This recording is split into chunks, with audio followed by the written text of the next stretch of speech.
नमस्कार. आज आपण बघणार आहोत क्रोमोझोमल डिसऑर्डर्स. MPSCसाठी खूप महत्त्वाचं आहे आणि सोबतच जे पण स्पर्धा परीक्षा करताय, जसं की तुम्ही जर समजा सरळ सेवा करत असाल त्यासाठीसुद्धा महत्त्वाचं आहे. 11-12साठी सुद्धा महत्त्वाचं आहे, कारण क्रोमोझोमल डिसऑर्डर हा खूप महत्त्वाचा टॉपिक आहे. आता गुणसूत्रांच्या संख्येत वाढ झाल्यामुळे आजार होतो किंवा घट झाल्यामुळे सुद्धा होतो. त्याला अनेuploidy असे म्हणतात. आता म्हणजेच काय, तर 46 गुणसूत्रे असतात मानवी शरीरात. याच्यामध्ये 23 जोड्या असतात. आणि जसं की तुम्हाला बघू शकता खाली की डाऊन सिंड्रोम हा एक आजार आहे. डाऊन सिंड्रोममध्ये 21व्या गुणसूत्राची ट्रायसोमी म्हणजे 3 गुणसूत्र झालेले असतात. त्याच्यानंतर टर्नर सिंड्रोम, याच्यामध्ये X गुणसूत्र मोनोसोमी असतं.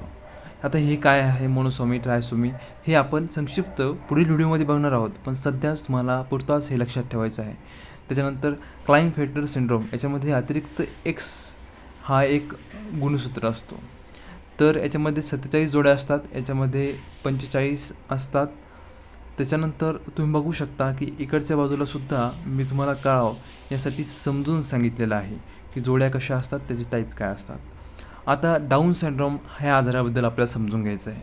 आता डाऊन सिंड्रोम हा एक गुणसूत्रीय आजार आहे, ज्याला ट्रायसोमी असेही म्हणतात. या आजारात व्यक्तीच्या शरीरात 21व्या गुणसूत्राची अतिरिक्त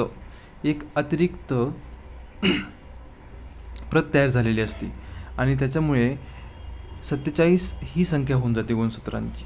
म्हणजे सामान्य किती असते, 46 असते, पण याच्यामध्ये मुळे होऊन जाते 47. आता याचे परिणाम खालीलप्रमाणे, म्हणजे प्रमुख लक्षणं कोणती असतात, शरीरावर काय होतं त्याचे परिणाम असे आहे की शरीरामध्ये वाढ खुंटते. त्याच्यानंतर वाढ खुंटल्यानंतर शरीरात यथायोग्य प्रमाणात न वाढ होते, म्हणजे वाढच होत नाही शरीराची. हे तुम्हाला दिसत असेल की वाढ खुंटलेली आहे.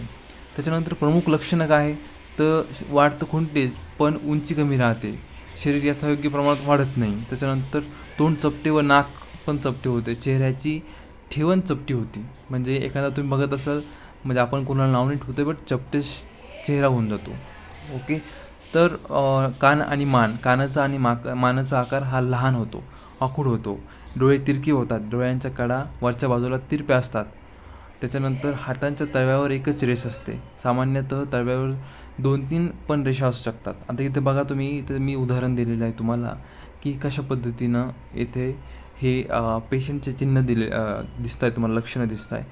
त्याच्यानंतर तुम्ही बघू शकता की मानेचा अभाव असतो, मजबूत मानेचा अभाव असतो. म्हणजे त्यांची मान थोडंसं धक्का लागला, काही झालं तर लगेच तुटू शकते, मोडू शकते, काहीतरी अडचण येऊ शकते, दुखापत होऊ शकते. तर समोर बघूया आपण मानसिक व बौद्धिक परिणाम काय असतात.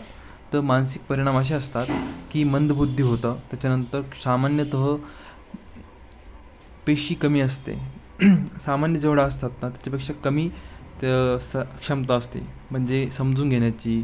त्याच्यानंतर गती मंद असते शिकण्याची आणि भाषिक विकास, बोलण्यास उशीर होतो. तर ह्या सगळ्या गोष्टी इथे होतात. समजून घेऊया की हे बघा इथे दिसतंय तुम्हाला की आपण बघतोय काही आपल्या समाजामध्ये असे लोक असतात ज्यांची उंची कमी असते, त्यांना समजून घेण्यासुद्धा अडचण येऊन जाते. तर हे डाऊन सिंड्रोमचे सगळे लक्षणं आहेत. त्याच्यानंतर हृदयाशी संबंधित आजार काय असतात, तर ते आजार यांच्यामध्ये दिसून येतात. अनेक मुलांमध्ये जन्मतःच हृदयाचे दोष दिसून येतात, म्हणजे कॉन्जेनायटल हार्ट डिफेक्ट आढळतात. त्याच्यानंतर पाचक, आतड्यांचा विकार आणि त्या संबंधित समस्या असू शकतात. त्याच्यानंतर हायपोथायरॉइडिझम हे होण्याचे चान्सेस जास्त असते, थायरॉईडची शक्यता जास्त असते. या पद्धतीने हा विकार होतो. इथे तुम्हाला मी दाखवलेलं आहे, आतड्यांमध्ये सुद्धा इथे त्रास होतो आणि त्याच्यानंतर हृदयाचे पण दोष होतात. त्या पद्धतीनं आपण इथं बघतोय. थकवा येतो, जनरली अशक्तपणा जास्त दिसतो याच्यामध्ये. आणि तुम्हाला माहिती आवडली असेल चॅनलला सबस्क्राईब करा. असेच शॉर्ट स्टडीचे व्हिडिओ आम्ही बनवत राहू.